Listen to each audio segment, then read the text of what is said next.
Vem comigo, bora saber mais? Esse é um cachepô decorativo para ambientes interiores. Essas são uma das diversas pinturas em efeito madeira que eu mesmo aplico em todos os cachepôs.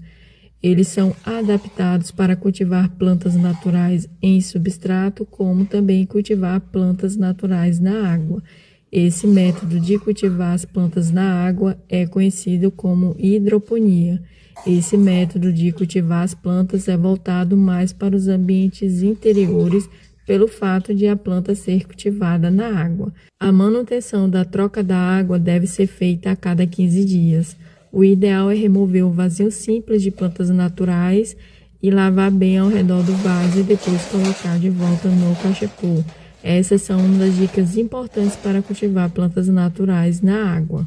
E esse é um passo a passo de como cultivar plantas naturais na hidroponia.